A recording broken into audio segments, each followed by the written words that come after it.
Sunilthin Kumar.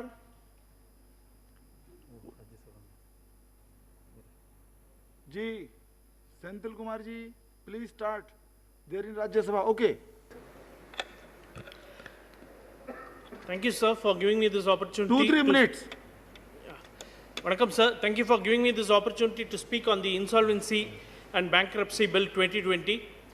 First of all, I would like to say it's good that the Finance Minister is bringing this bill to save the companies to revive the companies which are already in stress and due to this pandemic situation as COVID-19, as which we are seeing. But first of all, we should see why have we gotten into such a situation.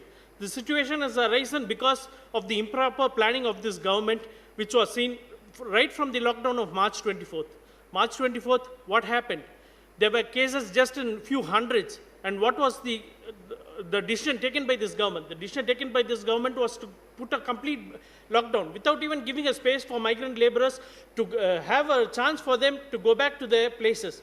Why are we talking about migrant laborers in this company law? Because in this insolvency bill, if you talk about the corporate factories and the companies, it's not the private owners who are going to run the companies which are going to go on losses. But it was the migrant laborers and the common people who are involved who will revive the companies. And it was an improper lockdown which was done. You may say that the same situation arose throughout the countries, and you can give examples of America and Brazil.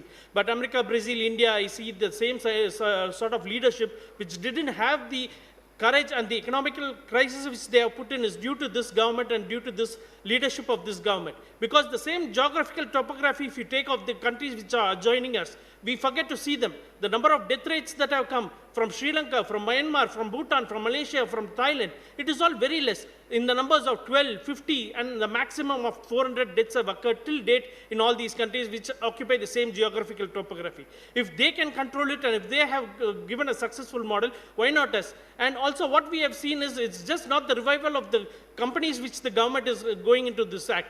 But what you have seen is that the government and the finance minister are very keen on killing the profitable companies such as the LIC, which have been making huge profits this far, and even 33,000 crores has been spent for national highway roads from the profit of LIC, but the companies have been dying. And what about BSNL? So it is the bankruptcy insolvency bill which you have brought for reviving the companies. It should also be extended to the profitable making companies as BSNL of not laying off the shares of the staff of LIC and of the BSNL, and take into account of the consideration of all the employees. And we are giving special importance only for the companies. What about the next taxi driver who lives next to my house? What about the tailor? What about the local people, lay people, and the unemployed people who have lost their jobs in thousands and thousands and thousands? What is the finance minister going to do to revive the economy of them, to bring food to the table of the common layman who is there? All these things also should be taken into thing, because what we have seen is we have seen a country where thousands of laborers walking across the miles of the country, whereas we see a prime minister posing with ducks and peacocks with the national bird. This should be strongly condemned, and the layman should be given proper importance, just not as for corporate companies which the government is very much keen. Thank you, sir, for giving me this opportunity.